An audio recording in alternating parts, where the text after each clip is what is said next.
Hi listeners, Jeff here. Due to technical threshold guardians, my audio on this episode is not great. I hope you'll enjoy it anyway. You are listening to the Hero's Journey podcast. I'm Jeff Garvin. And I'm Dan Zarzana. Let the journey begin.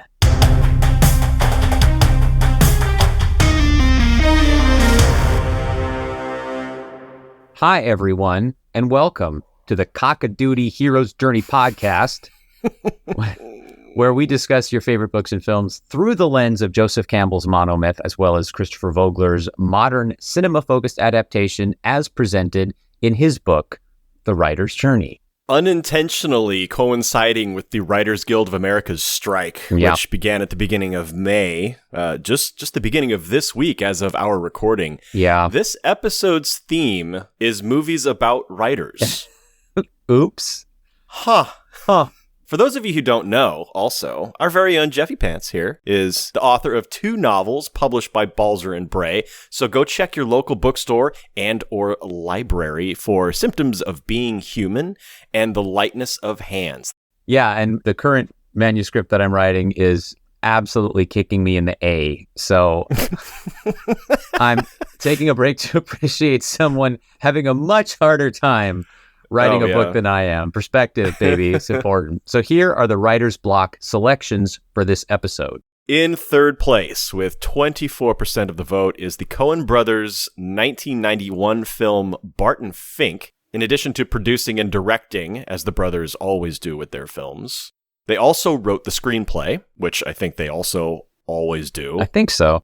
Second place, with 33% of the vote, was Billy Wilder's 1950 drama Sunset Boulevard, with a screenplay by Charles Brackett, Billy Wilder, and D.M. Marshman Jr. That trio was awarded the 1951 Academy Award for Best Writing, Story, and Screenplay that year. The winner of today's poll, with 43% of the vote, is Rob Reiner's 1990 film Misery, with screenplay by William Goldman, based on the novel by Stephen King. Now, this is the third Rob Reiner-directed film we've covered. He also did American President and The Princess Bride, the second film written by William Goldman, who wrote The Princess Bride, and the third episode featuring work by Stephen King. Our second episode was about The Shawshank Redemption, and exactly 3 years ago, May 2020, early pandemic times, we discussed another writer movie, The Shining. Misery stars the late James Caan as famous author Paul Sheldon and Kathy Bates as obsessed fan Annie Wilkes. Bates earned the 1991 Academy Award for Best Actress in a leading role for this performance. Much deserved, I think. Oh, yeah. Supporting roles are performed by Richard Farnsworth, Frances Sternhagen. She was really great in Love her.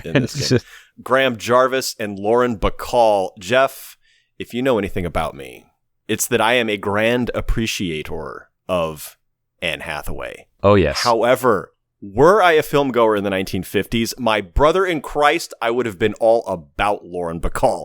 If you don't know what I'm talking about, go watch To Have and Have Not and The Big Sleep, and then we will talk over beers. Gadzooks and boy howdy. Starring Lauren Bacall, Misery was released November 30th, 1990. Produced on a budget of $20 million, the film opened at number 2 behind Home Alone, earning $61 million globally. I might be biased, but I think that's low. Yeah. Word of mouth about Kathy Bates' performance did not result in a greater box office take. That doesn't make any sense to me. Not only that, Misery is Stephen King's 4th best-selling novel. How did the millions of people who bought and loved Misery, the novel, not go to the theater to see the movie? But we're going to rectify that by putting it on our podcast, and that movie's going to experience a renaissance. Yeah. Interesting to note that the sequel to last month's episode, Predator, was also in theaters at the same time as Misery. Wow. Having been released the week before. Misery also had to contend with Kindergarten Cop, Dances with Wolves, Edward Scissorhands, The Godfather Part 3 before anybody realized their mistake in buying a ticket for that film. There was quite a lot in cinemas at that time. Yeah. So it had an uphill fight. Yeah, I guess I can understand that. Okay, you dirty birdies. load up that typewriter with long-grained mimeo paper, and take your Novril. This is the hero's journey of misery. Act 1 of the hero's journey begins with the world of common day. This is where we see our main character in their status quo normal life. We are introduced to Paul Sheldon, a novelist, played by James Caan. He is typing away at a typewriter. There is a shot of a single cigarette and a single match, an empty champagne flute, a bottle of champagne on ice. Paul Sheldon types, pulls the page out, handwrites the end at the bottom of the page, pours the champagne, and lights the cigarette. You can tell that this is a ritual that he goes through when he finishes a novel. I liked this moment. I love how he pops the match with his thumb, which is like, yes, that's really badass. I can barely strike a match using the striking paper on a matchbox. My favorite Stephen King book, and possibly my favorite book ever, is Bag of Bones, which is also about a writer who also has a ritual when he finishes a book that involves champagne. And I wonder if Stephen King is sharing some of his ritual, or if he doesn't really have one and he's just making up what his ritual would be if he had one. I've always wondered that, because he has specific words and a specific champagne ritual in Bag of Bones that is similar to this. I had forgotten about that. I have read Bag of Bones, but I don't remember what that ritual was.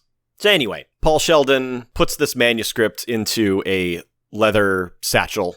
Such a great looking satchel. Yes, and I love the story about it that he tells his agent later. Yeah. He exits this building that he's in, and it's very clear that he's up in the mountains. It's snowing, and he clears the snow off the windshield of his 65 Ford Mustang with New York plates, makes a snowball, and throws a perfect strike at a tree trunk, and he says, "Still got it."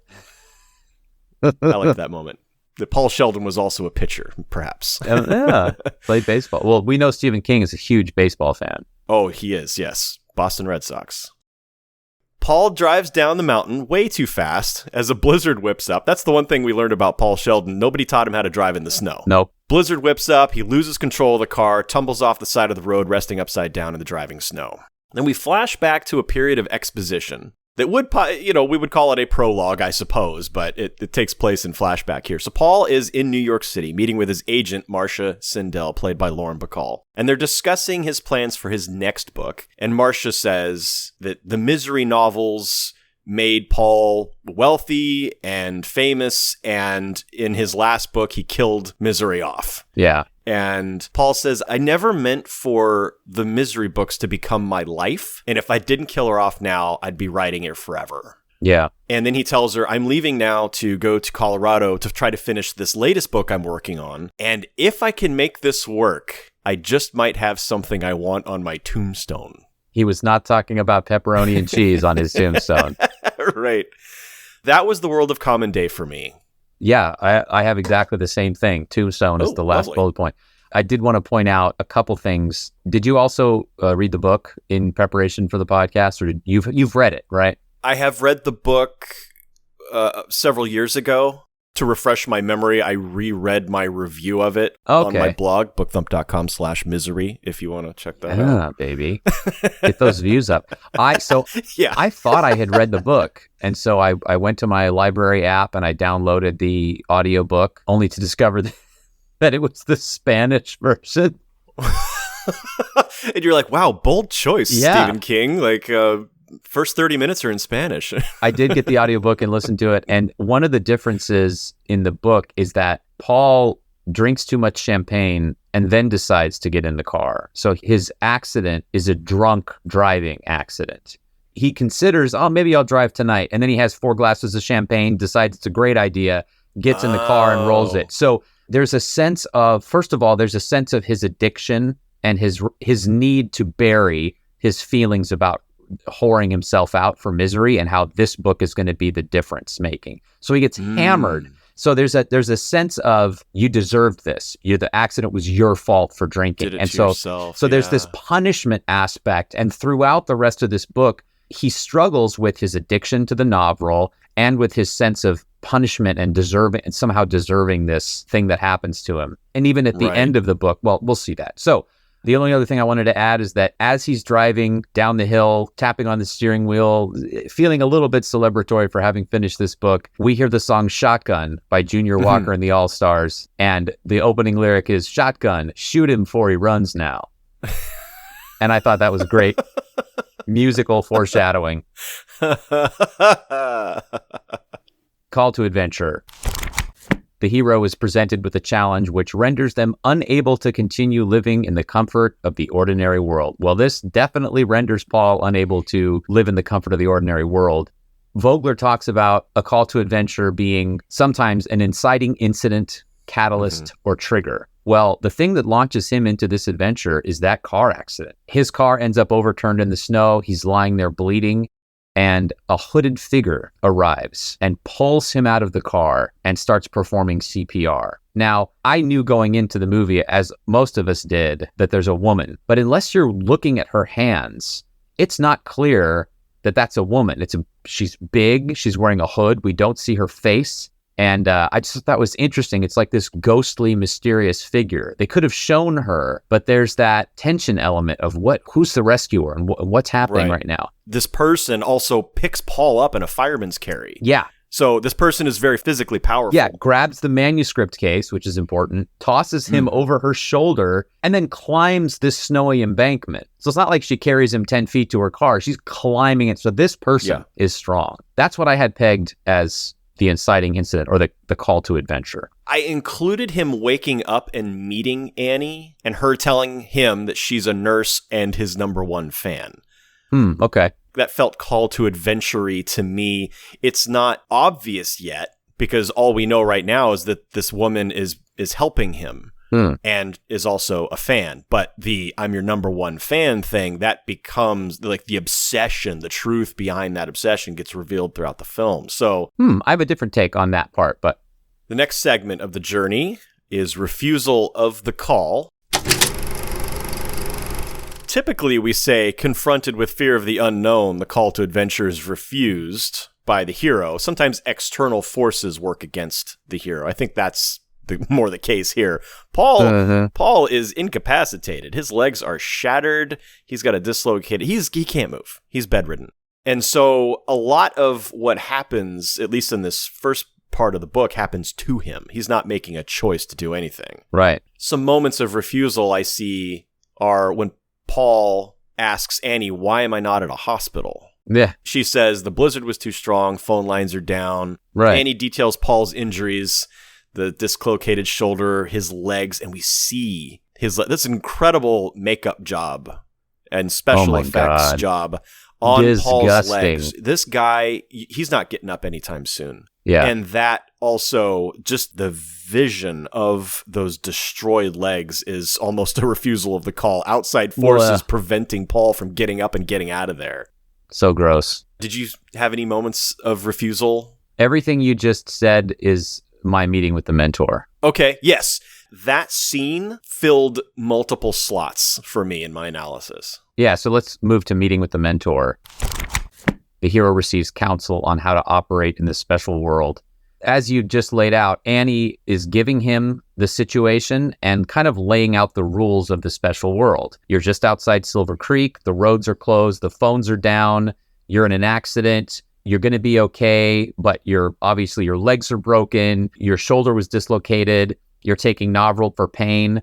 You're going to stay in this bed. You almost died. I'll take care of you. So she pretty much builds the box for him that he's going to live in. This is your special world now.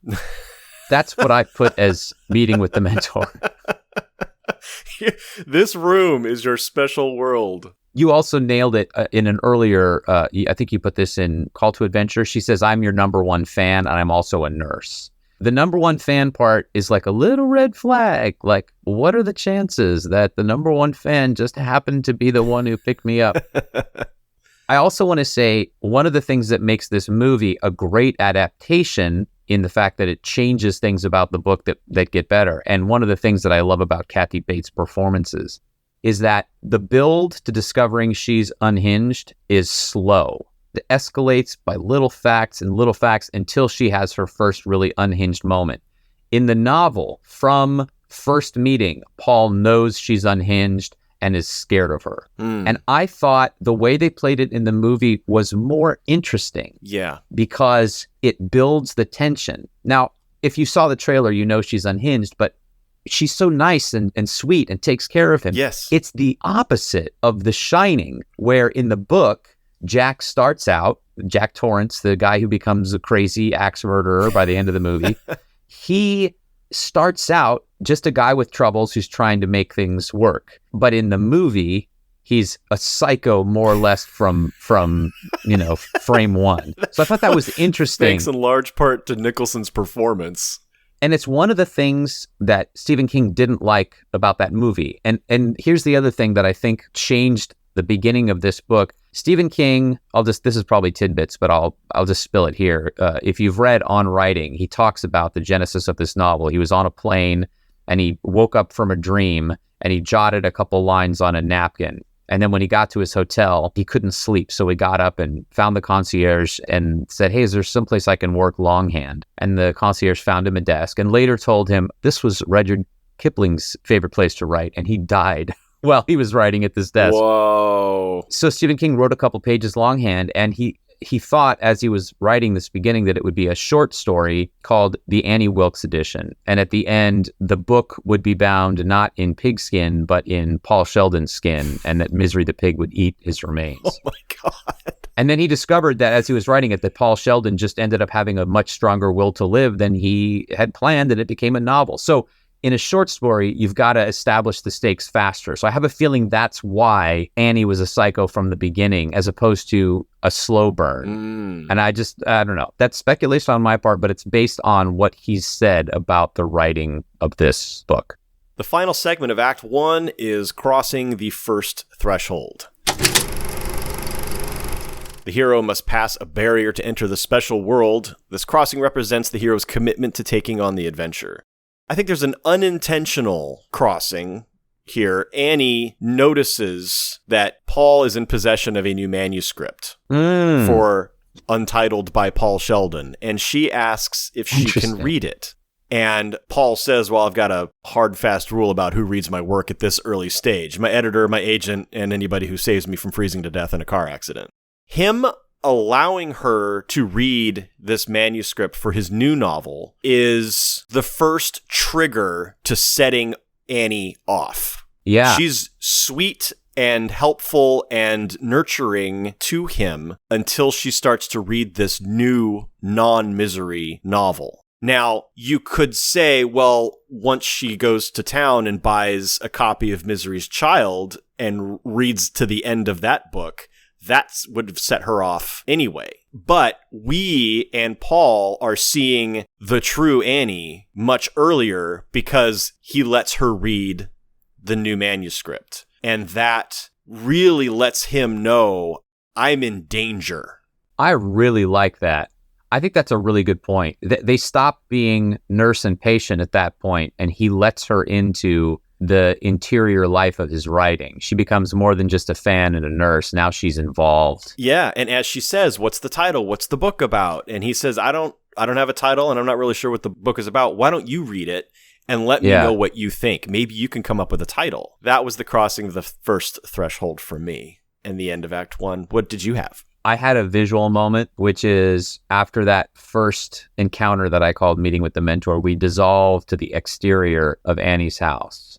Up to this moment, the only outside shots have been right up to Paul's crash. And then when he wakes up, we stay with him inside the house. So to me, cutting outside the house and seeing that house, seeing how isolated it is, was a visual representation of this is the beginning of something. Ah, okay. Dan. Yeah. That was a heck of an Act 1. I don't know how much of my long analysis of the book you're going to include, but let's take a break, refresh our coffees, and explore our side quests at the Campbell Cafe.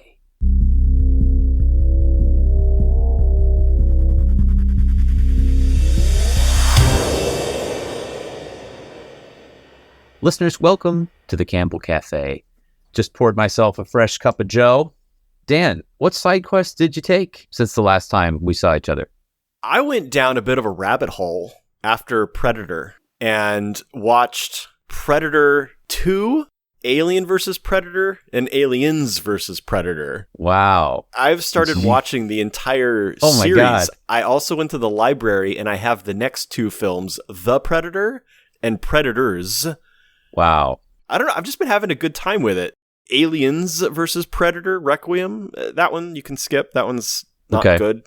It's just there were so many images of badly lit and way too zoomed in action of Alien and Predator, I mean, which are both dark colored things at night or underground or in a room that's not lit, just fighting and you just can't see what's going on. Yeah. And I think Predator vision needs to be used very sparingly. Right. They over-rely on it in this movie because now by this point, this is the 4th movie that Predator is featured, so there's just a lot more of them being shown. I mean, I think what's interesting about, and we've talked about this with Alien and when we talked about the first Predator, Jaws, what's scary about them and what's scary about the adversary is that you don't see them in full for most, if not all, of the movie. Yeah. And by this time, they're like, okay, well, this is the 4th Predator movie. This is like the 7th Alien movie. So you just got to show them.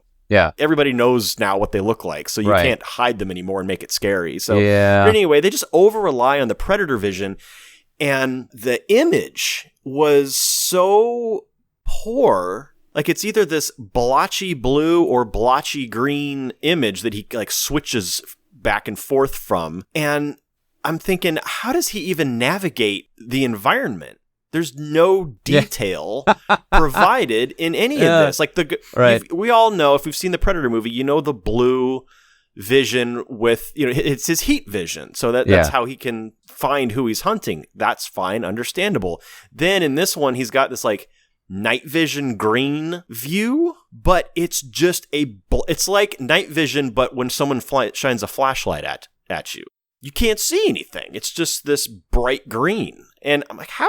And you could see the camera moving around. I'm like, what are we looking at? What is this? How does Predator, know what he's looking at? Interesting. And I'm like, okay, it's just bad. It was just bad. Anyway, so that's what I've that's what I've been doing. I also I watched Commando. I watched Raw Deal. Like I went down watching a bunch of old 80s Arnold movies after Predator. I'm like, I love it. Those are movies that I haven't sing. So I'm like, I'll just watch those. Why not? And most of them are, 2-star movies, but I had a good time though. I'm glad. What about you? I watched a couple movies. I was having a rough day and I turned on Netflix and I looked up my Letterboxd, and like, here are the movies I should watch because I've said I want to watch them. And none of the first 3 were available free streaming. So I just got pissed off and started scrolling Netflix. I ended up watching The Bourne Identity. Had you seen that before? I had. Yeah, I'd seen it when it came out. And then I watched a movie called The Circle. Yes.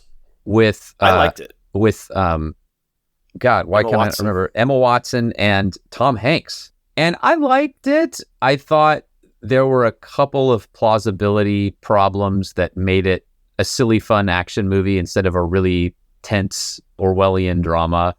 And then I thought that Emma Watson's character takes a turn that's a really interesting turn, but it was not motivated in the script or the performance. So it kind of made it to me more of a fun action movie than a really gripping drama.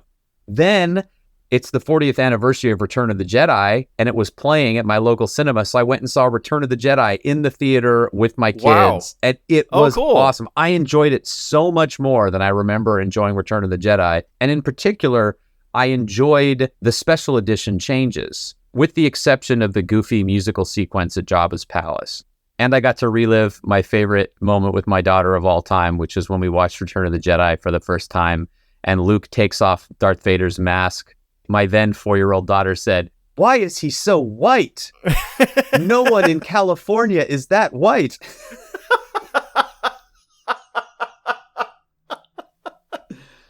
But my highlight is a book called The Loosening Skin by Aaliyah Whiteley. It was shortlisted for the Arthur C. Clarke and John W. Campbell Award. I would call it speculative fiction more than I would science fiction. It's an alternate present day where there is a disease that everyone has that makes you shed your skin every 6 or 7 years. And when you shed your skin, you also shed any love or affection you have for partners. So it's like you immediately fall out of love. But that love is contained in the skin. So if someone touches the skin that you just shed, they experience the love you had for this person. So there's this heartbreaking drama aspect of it. And there's the theme of the changes you go through in life. There's a caper. It's really my kind of book because it's cross-genre. So I highly recommend The Loosening Skin by Aaliyah Whiteley. It's the first novel of hers I've ever seen, and I picked it up because of the cover and the title, but I will be reading more Aaliyah Whiteley novels because this is like the target zone of the novel I'm working on right now in terms of like that mix of speculative and realistic fiction. So I'm going to read more of her books. I really enjoyed it. Wow, you got up to a lot of stuff. Yeah. Well, I kind of feel bad not talking about my reading First Blood, but I don't think we got time now. We got to get moving. We got Act 2 waiting for us. Yeah, we do.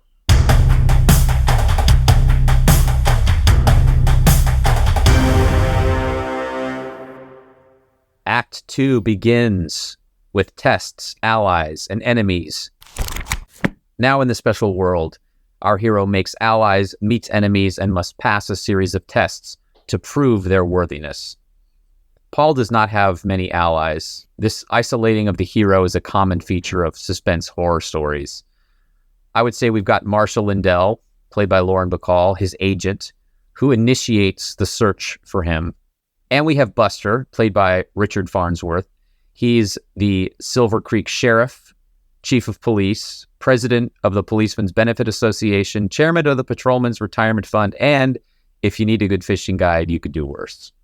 Small town cops are a recurring theme in Stephen King's work, and though he has a very shallow, narrow analog in the book, I thought William Goldman, his invention of Buster, was very true to Stephen King's kind of writing. And his relationship with his wife, their sort of goofy, spicy relationship, that kind of interpersonal drama that isn't plot necessary, but just brings the world to life in a real way. I thought that was very, very Stephen King. So I loved that. Virginia, when you're in this car, you're not my wife, you're my deputy.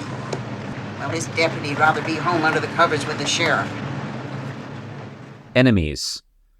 I mean, Annie Wilkes. Yeah. And then the other enemy that isn't a character, but that is a sort of man versus nature element is the isolation of this cabin and the weather. Those act as a force, an external force that prevent Paul from using the opportunities he does have to escape. You know, if he were next door to someone's house, he could break the window and scream, but he's isolated. And that's part of the genre, I think. Tests. Here's the thing. The tests approach ordeal thing is a mess. And I changed my analysis this morning, about an hour before we got there. So I'm going to start with tests and hopefully not crumble into a mess as we go forward.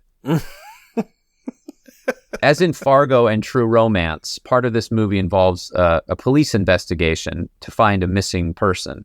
These investigation elements are part of the tests.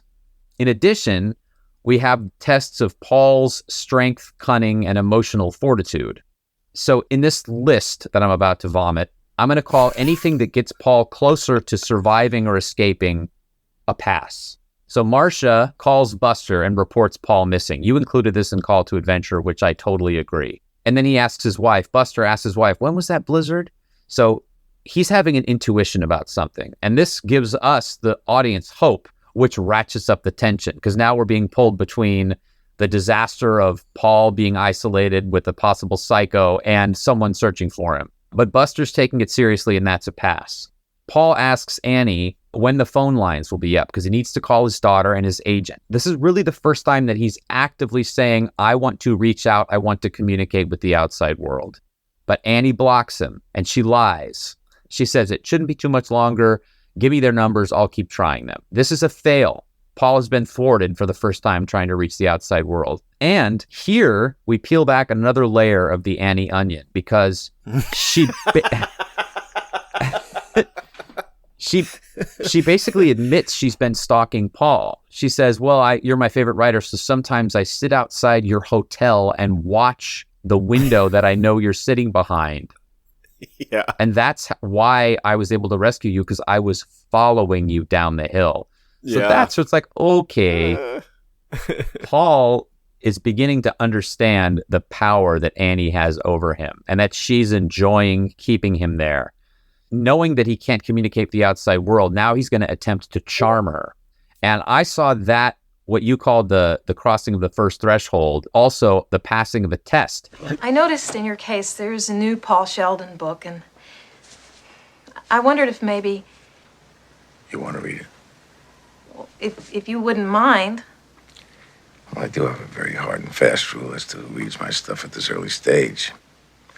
Only my editor, my agent, and anybody that saves me from freezing to death in a car wreck.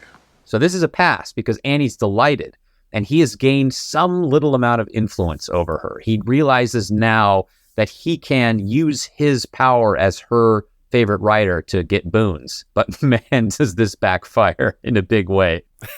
Another test. Buster starts his investigation. He goes to the Silver Creek Lodge where Paul has finished the book. He talks to the proprietor, Libby, and he gets one crucial piece of information, which is that Paul drives a 65 Mustang, and now it's missing. So now he knows what he's looking for. Pass. Annie comes in. She's read part of Paul's new book, and she does not like it. She confronts him about the profanity, and Paul tries to defend it, and she loses her temper. And now we get our first peek into Annie is not right in the head, and she's probably dangerous. These are slum kids. I was a slum kid. Everybody talks like that. They do not? What do you think I say when I go to the feed store in town? Oh, now, Wally, give me a bag of that effing pig feed and 10 pounds that bitchly cow corn. And in the bank, do I tell Mrs. Bollinger, oh, here's one big bastard of a check. Give me some of your Christing money. There, look there. See what you made me do? So, but after losing her temper, she apologizes, and then she tells Paul, I love you. And then quickly backpedals. Your mind, your creativity, that's all I meant. But Paul's like, oh, crap. This is bad. So this is a fail. It does not move Paul. Danger. And at this point, guys, we're like barely 30 minutes into the movie, and it's already getting dark and intense. Another pass test, Buster finds a trace of the car accident, but he ends up getting caught in a deep drift, and he gives up, and he heads back up the slope, and the camera pulls back, and we see that he was just feet away from seeing this car. So there's that tension, right? Yep. And his wife says, you think Sheldon's out there? And he says, I hope not. If he is, he's dead. But he doesn't give up. He decides to go to the newspaper office to report it. So that's a pass because he's getting more into the investigation. Yeah. Annie gets back from the store and she has purchased Paul's new book. And oh no, reader, she's about to find out that Misery's dead, and we know she's going to lose her mind. So Paul makes another attempt here to reach the outside world. He asks about the roads, about calling his family. And Annie, you can tell she sort of gets she backs off a little. Well, I called your agent, and you're going to have to wait if you want to talk to your family. So that's another fail. I thought it was interesting, this scene where she tells him, I drove into town and I bought your new book, and I called the hospital and talked to the surgeon, and he's like, wait, the roads are open, the phones are working? Like, yeah. What? Well, then let's get me out of here. Yeah. And she pivots very quickly. Either she's very sharp-minded, or she had already thought about how to respond when he asks about the roads and the phones, because she right away says, oh, well, the phones in town are working, so I had to call from there, but mine's still out here in the woods. So that's what makes her... She was ready with responses. Even more terrifying is that on some level, she's very rational and conniving, and she thinks things through. And there's some moments later in the movie where I think what you just said comes to play again. Yeah. Annie introduces Paul to Misery the pig, and we see her fun, upbeat, manic, crazy, fun side. We also find out she's a racist when she refers to Michelangelo as that Dago. And she's loving this new Misery book so much, and it's just making it worse and worse and worse, because when Misery dies, it's going to be all the more worse. Yes. She first says it's a perfect thing. And that's when Paul almost gets an OS look on his face. Yes, I agree. Then when he's meeting the pet pig, she says, I'm on page 300. It's better than perfect. It's divine. Uh-huh. The Sistine Chapel and Misery's Child are the only two divine things ever in this world. This kind of hyperbole is so dangerous for Paul right now.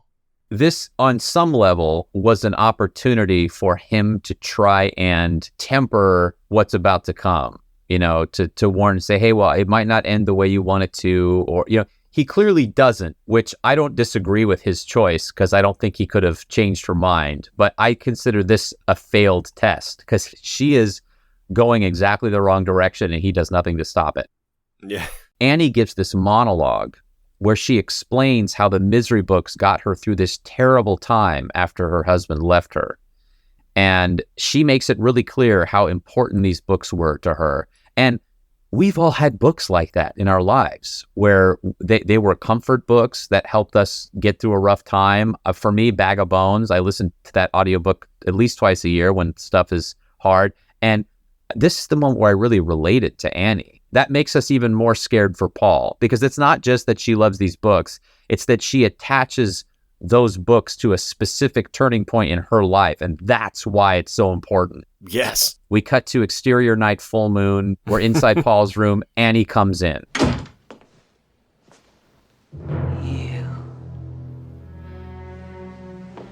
You dirty bird. How could you? She can't be dead. Misery Chastain cannot be dead. Annie, in 1871, women often died in childbirth.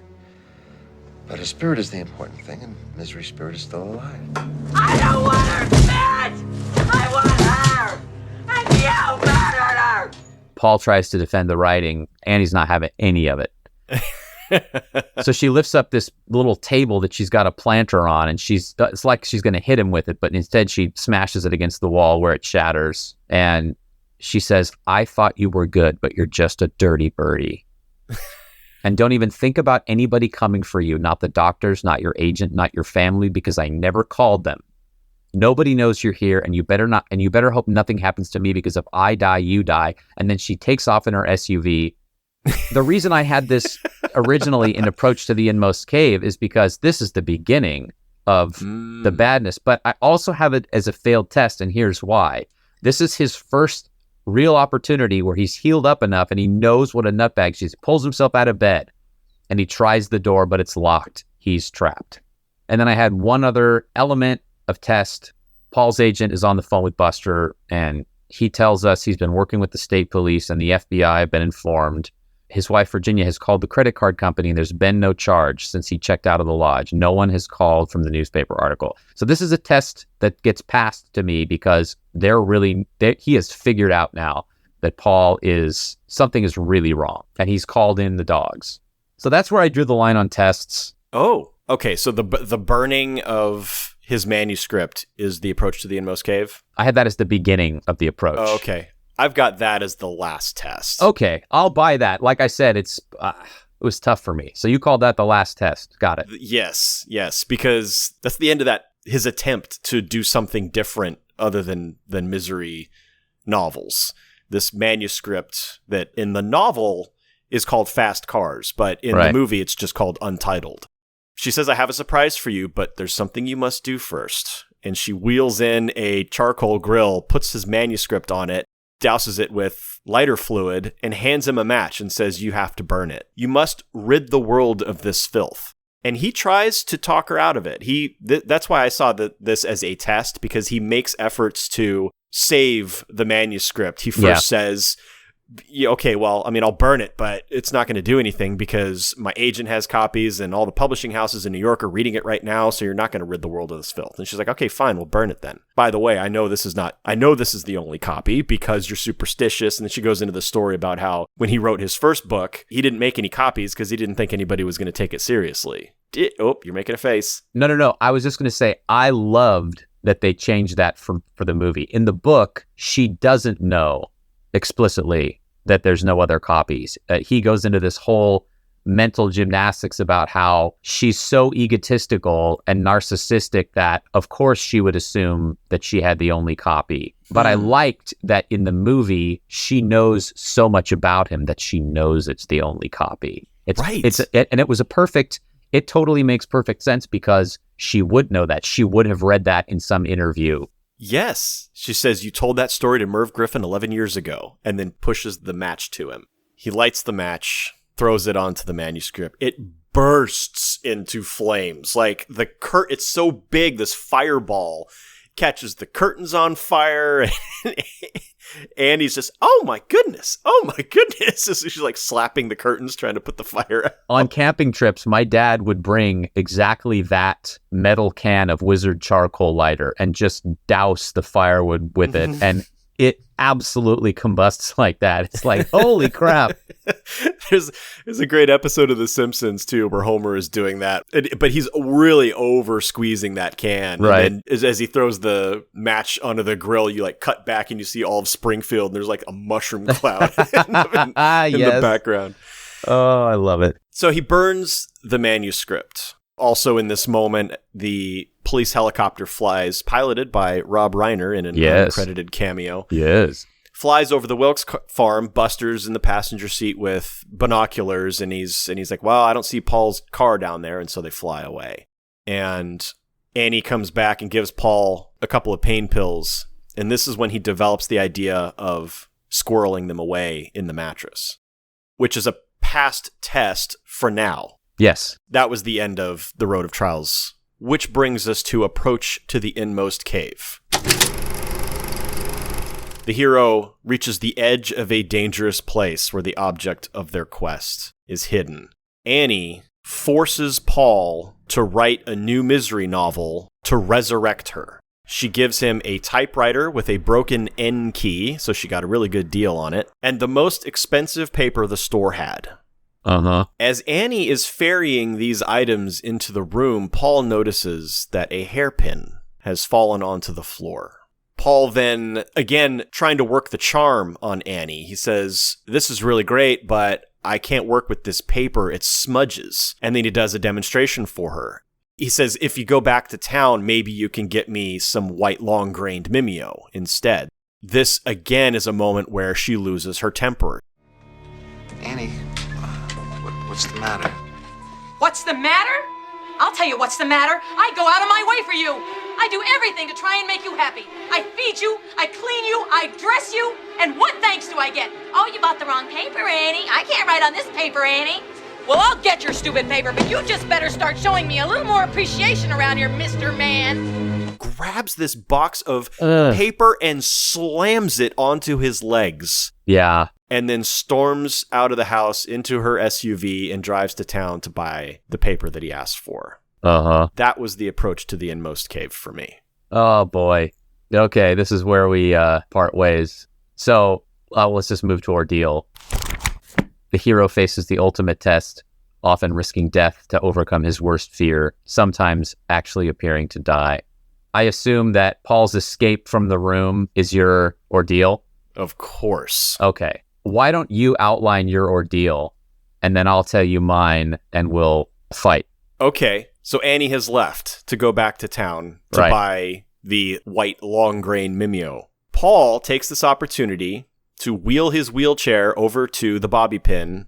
He picks it up and fashions a lockpick, breaks out of his room, and starts wheeling through the house trying all of the doors, but they're all locked. Yeah. He sees the phone. He wheels over to it and tries to call somebody, but he's not getting a dial tone. He picks up the phone and looks at the bottom of it. It's a hollow shell. Yeah. As he's wheeling through the living room, he bumps a side table, knocks a little ceramic penguin off, catches it. Here's where that athleticism from the World of Common Day is, when he pitches a snowball right into the center of a tree trunk. Good catch. Catches the penguin and then puts it back on the side table, but he places it backwards. Very obviously. I mean, Rob Reiner has zoomed in on this little spot on the table, and it's very clear, very obvious. Yes. Paul has put it on the table backwards. He doesn't even try to put it facing all the same direction as all the other animal. Yeah, he's panicked at this point. He's not paying attention, except he then wheels into what I think was the laundry room. I think I saw like a part of a dryer or a washing machine off on the left. Yeah. But on his left is a metal rack full of medicines and nursing supplies. It is a pharmacy dispensary, yeah. And he sees the Novril, just packets and packets and packets of it. So he reaches up and he manages to get one and he stucks it in his pants. Then reaches up again and pulls the next Novril packet forward so that it's leaning forward the way the one that he just picked up. Well, that's why I call foul on the putting the penguin on the table backwards. He had enough presence of mind to make the Novril look like it did, but not the penguin. That was one of my big problems with I had the same moment. Response, and I wonder if in that moment Rob Reiner was just concerned that people wouldn't get it unless he really made it obvious. Because in the book, he does also misplace the penguin, but it's not like obviously all the figures are facing this one direction. Yeah. And he puts it back wrong. It's that she specifically says the penguin faces due south. So it's part of her obsessive compulsive nuttiness, not an obvious thing that he should have recognized. Yeah. He continues his exploration of the house. He wheels into the kitchen. Well, to the kitchen, but the doorway to the kitchen is narrower than his wheelchair, so he can't get through. So he has to very painfully extract himself from his wheelchair, crawl across the floor to the last door he hasn't tried. Right. He reaches up to it, and it too is locked. Annie has locked every single door in this house. And as he's lying there, he looks up at the counter and he sees the knives. But then he hears Annie's SUV coming up the long dirt road to the house, and he has to scramble, painfully crawling back to his wheelchair, putting himself up into the wheelchair, racing through the house in this wheelchair. He has to stop and make sure he closes the door to the living room. Again, he has the presence of mind to do that, not the penguin. Gets back into his room, closes the door, uses the hairpin to relock the door, unpick the lock, I suppose. Right. And then wheel back over to the writing table. Just as Annie enters the room, he notices at that second that the packet of Novril that he stole and stuck in his waistband is sticking out from his shirt. So he covers it up real fast with his hand, and he is sweating from the exertion and from the absolute pain he must be in from this activity. And had Annie caught him out of his room, there would have been hell to pay, as there is, as we see what happens later. Yes. But she says, Paul, you're dripping with perspiration. Your color is very hectic. What have you been doing? You know damn well what I've been doing. I've been sitting here suffering. I need my pills. And she says that it just breaks my heart to see you like this. And she turns to go get the Novril, and then he's able to retuck the packet into his waistband and cover it with his shirt. This was the ordeal. That was my original analysis too, but I changed it. Good. Moving on. So I will just dive in here.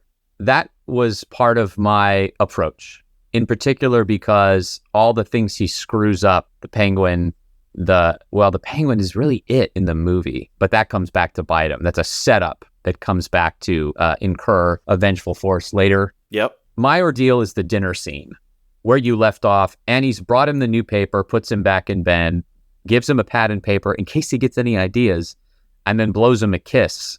I love you, my darling, and blows him a kiss. This is an escalation of her confused love for him, right? And then there's another flyover, and Buster spots Paul's overturned car. Things have melted enough that the car is now visible on the side of the road. Colorado Police Chief Sherman Douglas, played by a very underused J.T. Walsh. Yeah, and uncredited. Rest in peace. Says he's undoubtedly dead and that they'll find him after the first thaw. So now another escalation, right? They've given up. The police, as it were, have given up that he's dead. They've pronounced him dead. But Buster sees the crowbar marks on the car, on the door of the car. It's obvious that someone pried him out. The police chief is either obfuscating the facts or is an idiot, because it's clear he was pried from the car. Paul, again, part of the approach is preparation for battle. Paul makes an envelope out of one of the pieces of notepaper and starts opening the Novril capsules and dumping in the powder. He's making a knockout poison. So Paul starts writing. This is still him trying to escape the situation. And Annie comes back with the new chapters, and she says they're a cheat. And she compares it to a crappy cliffhanger where the car goes over the cliff, but then in the next episode, it hasn't gone over the cliff yet. She has this very specific memory of going to the movies with her brother and watching the serials and feeling cheated. And she, again, gets really, really angry. This isn't what happened last week. Have you all got amnesia? They just cheated us. This isn't fair. He didn't get out of the cock-a-doodie car. And she pushes him to find a much better solution. So she loves the new pages, so Paul invites her to dinner. Meanwhile, Buster has bought Paul's novels so he can read to try and find clues. So to me, all of that's escalating toward this, what I call the ordeal, the dinner scene. So, right, Paul invites her to dinner, and it's this beautiful little candle. No, it's not candlelit yet. So she has seated him in front of his shrine. So we see Paul, and behind him is his signed photograph and all these books. She has sainted him. Yeah, pretty much. This was a nice nod to Apotheosis where the hero recognizes the divine in himself. Paul might not be recognizing it, but we're seeing it, right? Yep. Divinity has already been identified in this film by Annie. That's right. So she has cooked meatloaf with a little Spam. I don't know if you can tell, but I'm wearing my Spam t-shirt today in honor of Annie Wilkes. Clever. And he says, let's have a toast. Let me pour you some wine. It's a charming moment where he's pouring wine and she's like, oh, that's enough. And he's like, Wait, yeah, he pours way too much. Yeah, he's going Brad Pitt on her. He pours 7 glugs of wine, exactly the number of glugs. Yes. And then they're about to toast and he says, oh, we should do this right. Do you have candles? And so she leaves the room to get candles. He takes out his little envelope of poison that he's made, dumps it into her glass, kind of swishes it around. He doesn't hold it up to the light or any of that. He doesn't tip it. No, he doesn't do it right. Yeah. And then when she gets back, it's such a great tense scene. So she gets back and she's setting the candle down and she spills the wine glass and it spills all over the table. And This is where I thought we finally got the right level of facial expression from James Caan, because he is just like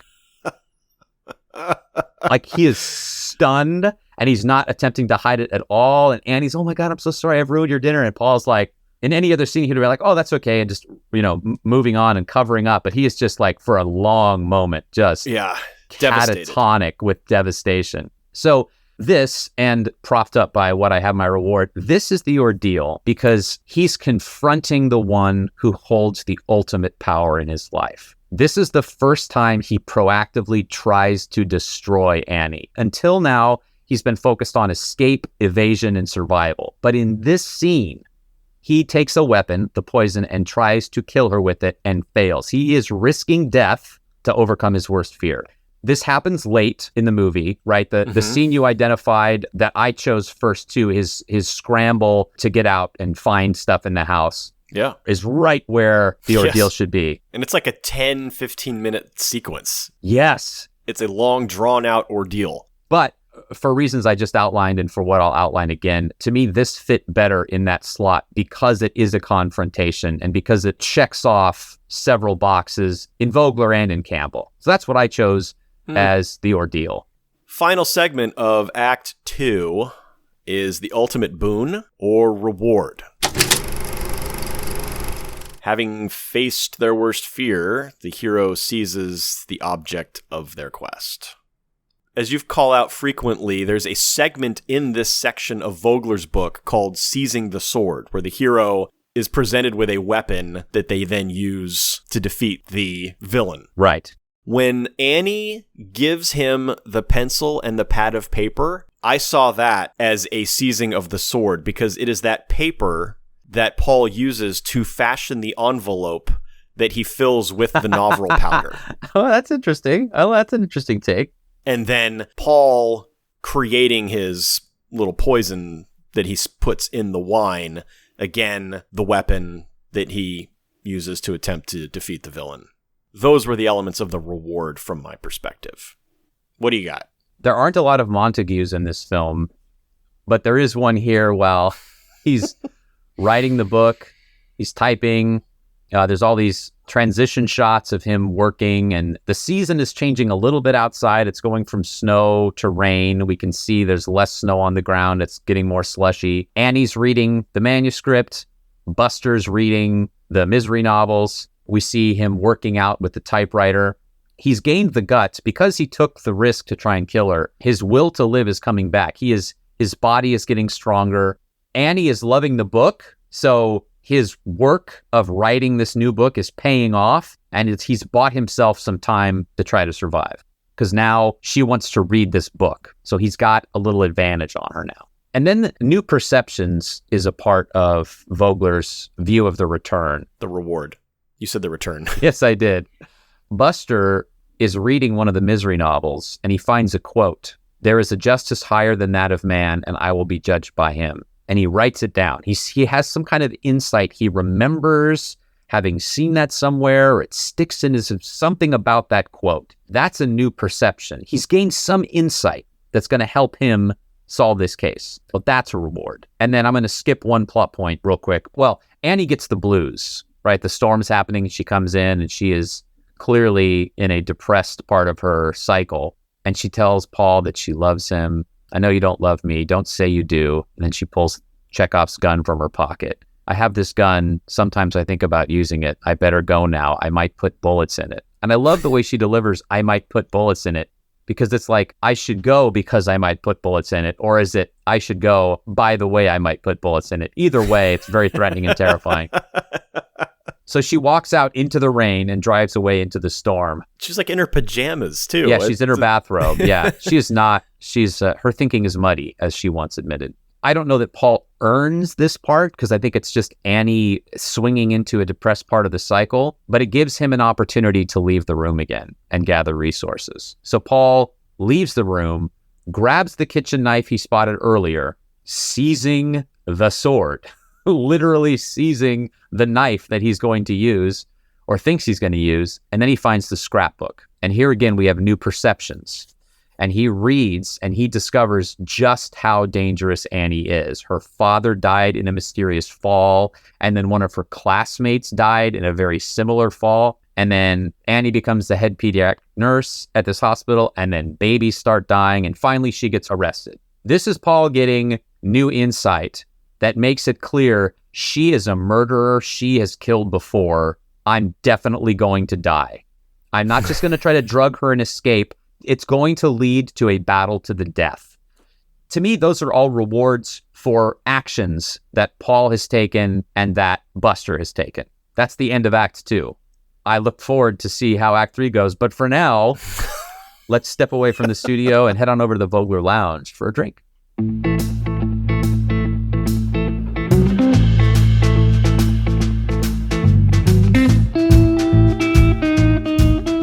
Ladies and gentlemen, welcome to the Annie Wilkes Lounge, featuring Vogler, where Jeff and I reveal the themed beverage that we have discovered for the current episode. We're talking about misery.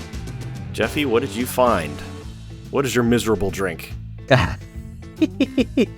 I was roaming the aisles, and my eye caught this wine called Matchbook. That's good. That's the name of the winery. This is a Matchbook estate bottled 2019 Petit Syrah.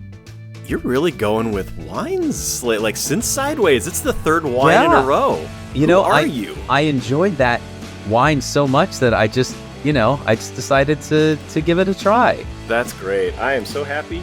Dan, I learned something that I didn't know, which is I found the Matchbook website and I read the description, and then I realized, oh, that's describing the 2020. Maybe I'll try to find a description of the 2019. And the tasting notes are completely different for the 2019. Right. And I was like, oh, that's interesting. When you try a beer, they try to keep it as consistent as possible.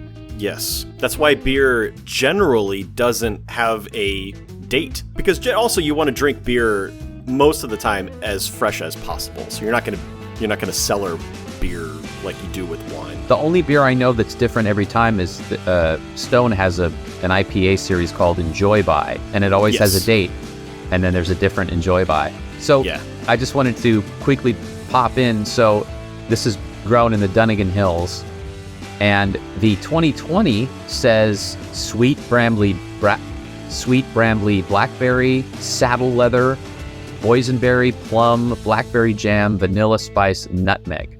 The 2019 fresh cracked. Wow. I'm having trouble today, guys. Fresh. I do not want any crapped wine. Fresh no. cracked pepper spice, juicy red fruit, earthy fig, plum, and a hint of leather.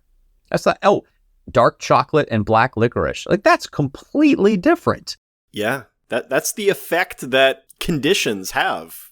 Well, if you're going to put cracked pepper and leather into the barrel, that's how they do that.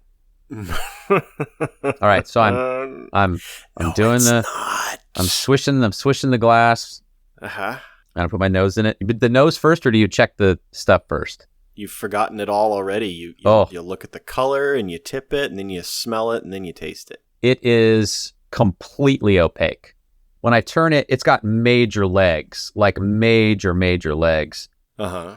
Cracked pepper and the blackberry. Is it smell blackberry? It? Oh, yeah. Really? Yeah. You smell the pepper? I smell the pepper, and I smell the fruity, maybe a plum. That's what I smell. Yeah, that's what I get. I get the, cracked pepper. I really got my nose in there. And a little bit of ethanol, huh? A little bit. Oh, very fruity. Drying out my tongue, big time. Fruity in a good way, or is it too much? No, I like it. I taste the black pepper. It says earthy fig. I taste some earthiness, but I don't identify fig. I definitely get the plum and the pepper. I don't taste the licorice or the dark chocolate, but maybe as it opens up over the course of Act 3, I will taste it. So far, I'm really enjoying this Matchbook 2019 Petite Sirah, and I don't know if you can see, but there's a flame is part of the logo, and then they've made it look like the label is burned at the top, which is what attracted me to it. Can you see that? Yes. So that made me think burned book with the match. There you go. What do you got? Well, I have a beer this time. This is from Brewery X in Anaheim, California. Quack IPA. Quack IPA. Because she's a quack nurse? Yeah, because she's a nut. She's quacking up. She's quacky, yeah. And a bad doctor is called a quack. Right, yeah. Huh. This isn't as good a themed beverage as I thought, because when I saw it, I went, oh my God, that's perfect. But both you and Michelle both reacted the same way. I was just like, huh? It caught me off guard. It's it's unusual. Well, maybe I should have gone with my first choice. Oh well. Here we are. Oh no! Guys, he just cracked it open and it immediately gushed over the rim of the can onto his desk. You didn't get your keyboard or anything, did you? No, it's just all over the carpet. Oh. That really just blew up. How weird. There goes your security deposit and your cleaning deposit. Technical difficulties for old Bill.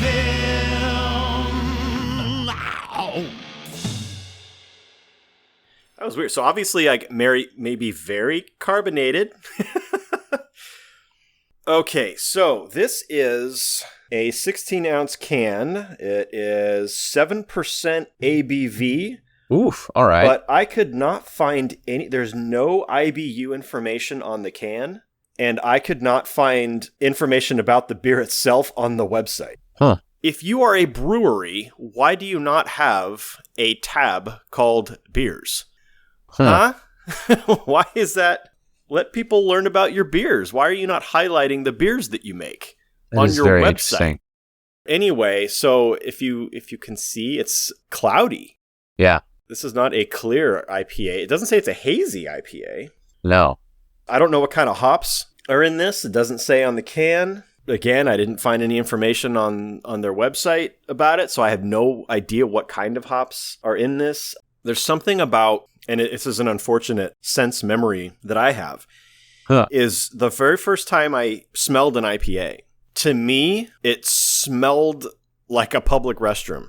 The urinal cake or something that You've is mentioned in a that public before. restroom. Yes. And I can't get rid of that memory. Every IPA unfortunately. you drink? Every IPA smells. That's Oh, the first wow. thing I think of is like, oh, it smells like a That's urinal awful. Why do you keep drinking them? Because you bully me. I do not bully you. Yeah, huh? Remember, that's the only. Remember, I said I don't like IPAs, and you were like, "You drink more IPA, drink more IPA." So I did, and I do. I like IPAs now. Once you get over that initial smell, But still, I mean, I'm smelling it right now.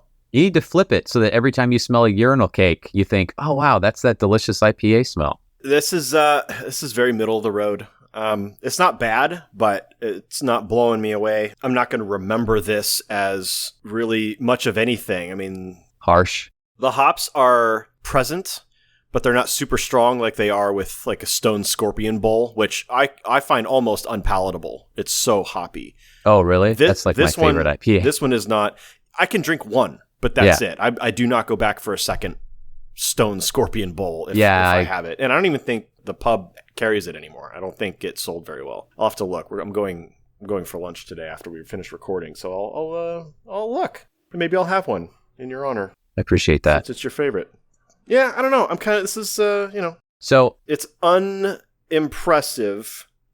It's called Quack IPA because they have made this in partnership, I guess, with the Anaheim Ducks hockey team. does it? Brewery X is in Anaheim, so it is the local hockey team to them.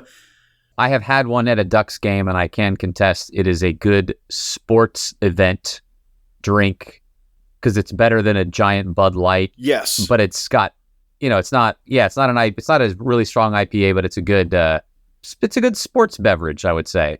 I have played at Brewery X several times. I know the guys there, and one of the things I love about Brewery X is they make a big variety and they take chances and they explore and they don't just lean on their one beer and stick with it. They try different things. That's great.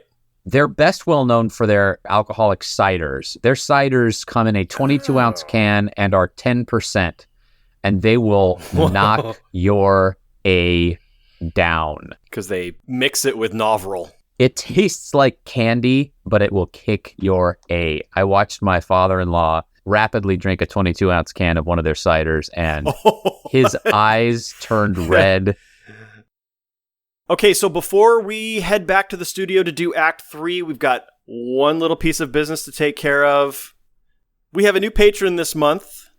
Always exciting when we get to acknowledge a new patron. So joining the mentor tier this month, Nicholas, no last name given. I guess it's like Cher, Beyonce, Snoop. Known by one name only. Nicholas, thank you so much for joining the Hero's Journey family. If you haven't joined the Discord yet, hop over to our Discord and join in a conversation with your other Hero's Journey patrons. We really appreciate the support. Nicholas, thank you so much. Cheers to you. Cheers to Nicholas.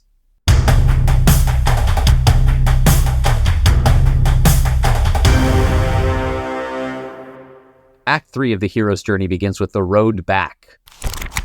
The hero is pursued by vengeful forces he disturbed when he sees the object of his quest. Now, at this point, I'm ahead of you? Oh, yes. Okay. Maybe it makes the most sense for you to pick up where I left off. Okay. The first road back element I saw, the first vengeful force, was Annie storming into the room and saying, "This is all wrong. You have to throw it out and start over. This is a cheat." And the Rocket Man story. He didn't get out of the cock-a-doodle car. That was the first element of vengeful force.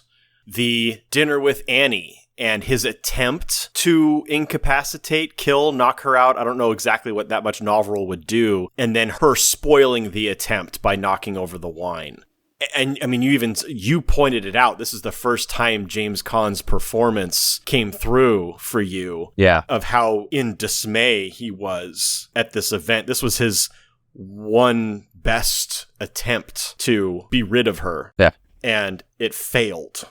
during the rainstorm, and she's got the blues and the escalation, the confession of true love for him. She says, "You'll never know the fear of losing someone like you if you're someone like me." And he tries the charm again. He's like, why would you lose me? I like it here. And she's like, I don't believe that. The book's almost finished. Your legs are getting better. Soon you'll be wanting to leave. She's teasing some hope to him that when the book's done, he'll get to leave. Well, she says you'll want to leave. She doesn't say you can leave. I know, but soon you'll be wanting to leave. Your legs are getting better. Like she doesn't give any hint that I'm going to force you to stay. To me, that was an open door. Like she's kept all the doors locked until now, but only because she wants Misery back. And once Misery's back, she also says, I have this gun. Sometimes I think about using it. I might put bullets in it. Escalation of violence, escalation of obsession. First, I loved your mind. Now I love the rest of you. Now Paul sneaks out of his room. Again, after she leaves in the rain, steals the kitchen knife, practices drawing it. Yeah. It's got it tucked up under the sling of his arm, and he practices drawing it real fast. And like in all movies, it makes a metal on metal shling sound, even though it's just against cotton. We cut to Buster reading the book Misery's Trial. And here's where I started to have a problem with the movie. But I will say that you've almost fixed it for me, because I thought, why does this one quote affect him? Why is this the one quote that he writes down? You said it triggered a memory. Like he thinks maybe he's seen it somewhere before. I didn't see it that way when I'm watching this. I'm like, well, okay, so what about maybe he just likes that quote? And that's why later on, when he's looking at the newspaper, I'm like, that's a coincidence and a half. But I get it. Well, I get it now because he's a cop, so he's probably read the newspapers. He remembers reading that caption before, and it clicked with him.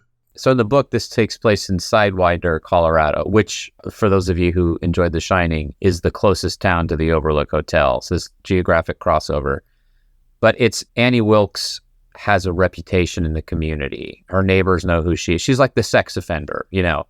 And so I felt maybe I was just blurring book and movie because the law enforcement knows who she is and they know her history. So right, he would have read the newspaper articles about her. I'm sure. Yeah. They don't explicitly say that in the movie, you're right, but that's kind of where my head went. Like he must have remembered, because he goes to the library and starts looking up the articles. So he clearly is trying to find something he already knew, right?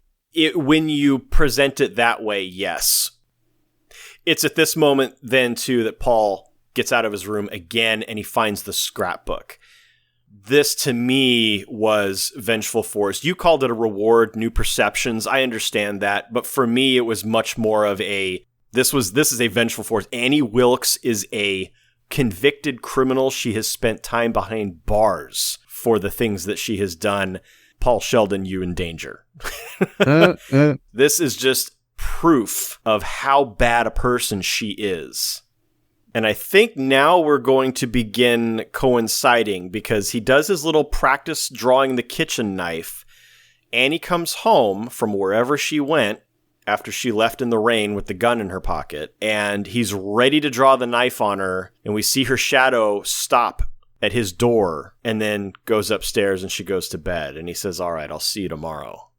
But in the middle of the night, and she injects him with something that knocks him out right away. And then in the morning, he stirs awake. You've been out of your room. No, I haven't. Paul, my little ceramic penguin in the study always faces due south. And he realizes that he has been tied to the bed. Yeah, he's strapped down like a mental patient. And she is telling him about this procedure that they would do for workers in the diamond mines that try to steal diamonds and run away. Well, if they caught them, they would do this procedure on them called hobbling. And then she puts this block of wood in between his legs. And you see him, he's like, whatever you're planning to do, don't do it. Please don't do it. Yeah. Please don't do this. And she says it'll only take a second. Draws a sledgehammer, slams it into his foot, and you see his ankle just turn Just snaps. 90 degrees. It's just gruesome. Gruesome is the word for it. He just howls in pain. She says, we're almost done. Just one more. She goes to the other side. And then as he's screaming in pain, she says, God, I love you. and walks out of the room. I just wanted to say, in the novel, she uses an axe. Yes. To cut off one of his foot, and then she cauterizes it with a blowtorch. I wonder why they chose to do it this way in the film. Was William Goldman really wanted to do it. He wanted the chop off. And Stephen King was bummed too, but Rob Reiner was like, it's too gruesome. But then when they watched it, they were all like, William Goldman was like, okay, that's plenty gruesome. Yeah, I agree with that. It's plenty gruesome. The hobbling is certainly a vengeful force. Buster becomes a vengeful force. So Annie drives into town, has a road rage moment in front of the general store, and this sparks Buster's suspicion. He finds the slip of paper with the misery quote. He goes, but before he goes to the library, he goes to Pete at the local store and finds out that not only did Annie buy the latest Sheldon book, but she also bought some typing paper. So now, boom, he has connected Annie and Sheldon. Yep. Buster comes a-calling at Annie's house, and it's this long, tense sequence. Paul sees a car approaching, and he's thinking, oh my gosh, this is rescue. Annie appears and sticks him with another hypo. Yep. He tries to fight her, but his strength gives out under the effects of the sedative, and he takes him down cellar, as Stephen King would have put it. So Buster starts asking Annie about Paul, and she does the thing where you include the truth. Well, I was wondering, do you happen to know anything about Paul Sheldon? What do you want to know? Well, anything you could tell me might help. Well, he was born in Worcester, Massachusetts, 45 years ago. The only child of Franklin and Helene Sheldon. Mediocre student, majored in history. Well, that isn't exactly the kind of information I'm after. You see, he's been missing for quite some time now, and I know, it's so upsetting. I'm his #1 fan. I've got all his books. Every sentence he ever put down. I'm so proud of my Paul Sheldon collection. And then she lets Buster in. And now we're like, oh God, Buster, you're underestimating this woman. It's very bad. Yep. She tells Buster, God told me to get ready to be Paul's replacement. On the one hand, she sounds unhinged. On the other hand, she is very rationally justifying the purchase of the paper, the existence of the typewriter and the manuscript. It's really well done. Yeah. So this is where you really start to see the brilliance of the writing here, because she's not entirely insane. She has a rational problem-solving mind. Yes. So... And none of this is in the novel. This is all a William Goldman creation for the film. That's correct. In the book, the cops don't even get inside. They don't even get inside the house. Yeah, there's a lawnmower incident. She shoots a guy, drives over another one with a riding lawnmower, and it's just gruesome. So, and then he says, oh, you want to see my writing studio? And takes her into the writing studio, and he's looking around, and she asks him if he wants some cocoa, and he says yes, so he has a moment to get alone. And they have this fascinating, like, peekaboo moment where he pops his head out of the room to check and see if she's gone, and she's popping her head out of the room to see if he's still there, and they do that a couple times. Then he sneaks upstairs to look around, doesn't find anything extraordinary, and then she comes up behind him, and we think, oh my God, this is the end, but she's got the cup of cocoa. So Buster leaves the house saying, oh, maybe I'll visit you again. Suspicious, but has not found Paul. And then Paul, who's coming to in the cellar, grabs the barbecue that she burned his book in and flips it over, making a huge crash. Buster goes into the house, opens the basement door, sees Paul. Mr. Sheldon? And Annie blasts him point blank in the back with a double-barrel shotgun, and he falls dead into the stairs. Hope. I mean, talk about a vengeful force, right? Buster's, you think Buster's a vengeful force, but he's dead now. So now hope is lost. Buster was Paul's salvation, and that is now gone. All the more shocking because William Goldman and Rob Reiner spent such a great energy developing him as a character. We believe he's going to save Paul. This is his rescue, but not so much. Annie is ready for the murder-suicide we've all been expecting. She says, I know we were meant to be together, but now our time's at an end. And he turns on the charm again. He says, I love you too. And he persuades her, let me finish the book so that we can give Misery eternal life. And then I know we have to die. And she goes for it. Yes. She goes to get the wheelchair and he stuffs the can of wizard charcoal lighter down his pants like he did with the Novril in a prior act. So that's where I drew the end of Vengeful Forces. Me too. Okay, good. Yay! Which brings us to Resurrection. The hero faces death one more time in a final battle or showdown. This time, the danger is at the apex. Paul, in his writing studio / prison, is about to finish the new novel, and he calls for Annie, and he says, I'm almost done. I'm going to need 3 things. And I love this exchange. She says, what 3 things? And he challenges her knowledge of him and says, oh, you mean you don't know? Yep. And she flips it on him. She's like, oh, I was just fooling. You need, and then goes into a monologue. You need a cigarette because you used to smoke, but you quit, except when you finish a book. And you have just one. And the match is to light it. And you need 1 glass of champagne. Dom Perignon. Dom Perignon. Which I almost got, right? I did too, but that stuff is so expensive. So I'm not expensive. spending $300 No, it's not worth for it. a bottle of Dom Perignon. Sorry, patrons. No Dom Perignon. Yeah, I love it. He's like, Dom Perignon it is. Yes. Yeah. She very elegantly lays out. She's got a little plate with a little doily on it. She puts the cigarette and the match on it. She brings it's like a martini glass. That's an old school champagne glass. That's what the original champagne glasses look like. That little is a cup. champagne glass. Yeah, that's a legit. That's the Marie Antoinette glass. Yeah.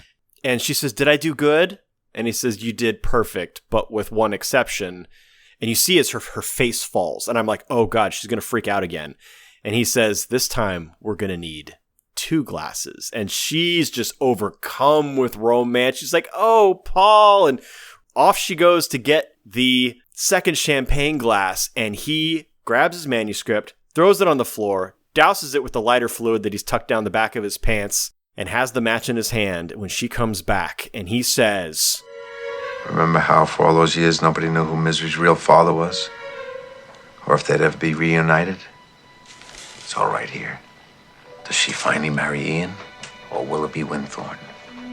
It's all right here. And he strikes the match, drops it onto the manuscript. It bursts into flames, and Annie screams, no, my Misery! She drops to her knees, trying to slap the fire to get it out, and he takes this opportunity. Now, we have seen him during the montage. Yeah, he's working doing out exercises with that typewriter. He picks that thing up and smashes her across the head with it. She falls over, but Annie, she is tough cookie. Yeah, that does not knock her ass out. No. That is a 50-pound typewriter, according to dialogue earlier in the film. Yeah. Brained her with it, and that did not knock her out. She's more concerned that her arm, her sleeve of her sweater has now caught fire.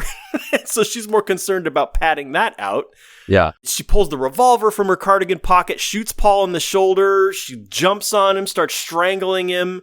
He launches himself off the wheelchair, tackles her. They're struggling on the floor. Paul grabs the smoldering pages of this manuscript and shoves it into Annie's mouth. Eat it till you choke on it. You sick, twisted F.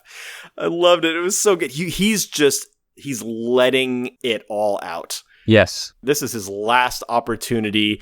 Annie then knees Paul in the yarbles, gets up to run, but Paul trips her with his broken leg. She falls and her head slams into the typewriter, and you get that, when you're typing and you get to the end of the line and the typewriter goes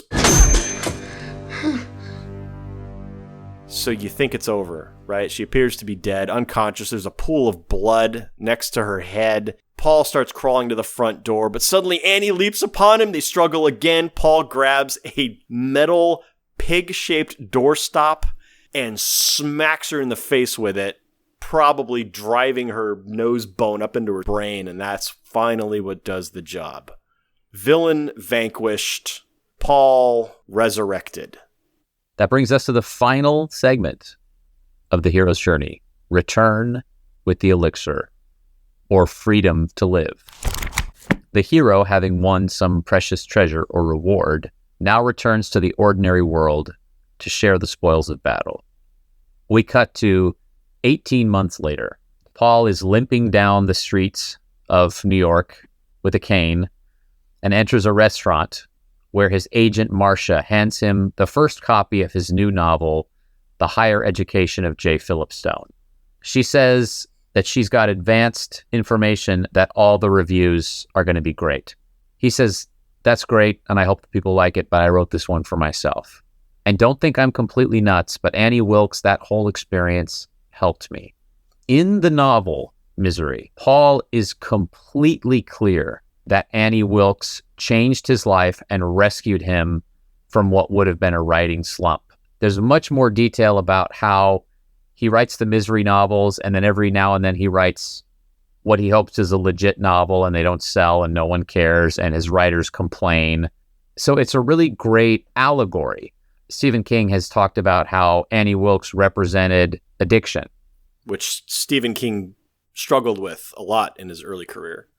It's great that this won writer's block, because Stephen King has talked a lot about how he doesn't really experience writer's block. He sits down and starts typing and writes a book and finishes it. Yeah. And then does a second draft and a polish, as he describes it. But when he was writing The Stand, he almost lost the book. And what I love about this book is that though he didn't often experience writer's block, he's clearly terrorized by it, right? It is his worst fear to lose a story. And so when that book gets burned, it's devastating. A Bag of Bones, the same thing. This loss of the ability to write is like the worst fear. And I love that he confronts it in his fiction. So the final thing, Marcia asks him how you'd feel. I have to say it because I'm an agent. How do you feel about writing a nonfiction book about what happened? And he says, if I didn't know better, I think you were asking me to relive the worst horror of my life for profit. And then he looks up and there's a woman pushing the dessert cart down the aisle of this restaurant, and it's Annie Wilkes. He sees Annie Wilkes. Yeah. And he's talking about how he still sometimes sees her. So he knows in this moment it's an illusion. So he's reliving the horror, but he also is healed enough to know it's fake. And then the woman stops, and it's a server, and it's not Annie Wilkes. It's some other woman. And she says, "Are you Paul Sheldon?" And he says, "Yes." And she says, "I just wanted to let you know I'm your number one fan." And he kind of smiles, so that's very sweet. And we fade to black. It's happening again. The end. So good. Listeners and patrons, thank you so much for listening to our podcast. If you enjoyed it, please share it with your friends and family. Share it on social media. Joseph Wilbur, you've been so great at this, sharing it, our stories. Put it out there. Get more people to listen. That's what we want. Like and subscribe, rate and review on your favorite podcast app if it supports that function. I don't know why more podcast apps don't allow rate and review. Apple seems to be the only one as far as I can tell, but I guess that's why most of our listeners listen to it on Apple Podcasts. Anyhow, whatever you use to listen, thank you so much. You can find The Hero's Journey on Audible as well. If you would like to support the podcast, please visit patreon.com/heroesjourneypodcast. Thank you to all the patrons who make this show possible, including our demigod patrons, John Peterson Jr., Scott Sanford, Ricky Garvin, Jeff Scott, Joseph Wilbur, Michelle Calderon, Ami Garvin, Salathiel Jones, Jasmine and Pete Hudson, Mike and Mrs. Zarzana, Randy Sparks, Justin Purvis, and Mark Brightman. Special thanks to Taylor Jordan for composing our theme music. Thank you also to Jason Dorff for the excellent episode artwork. Links to both of their portfolios can be found on the About page of heroesjourneypodcast.com. The trademark Hero's Journey is used under license from the Joseph Campbell Foundation. Visit www.jcf.org to learn more about how the foundation promotes and celebrates the work of Joseph Campbell. Misery is copyright 1990 Castle Rock Entertainment. Thank you for listening. Until next time, journey on.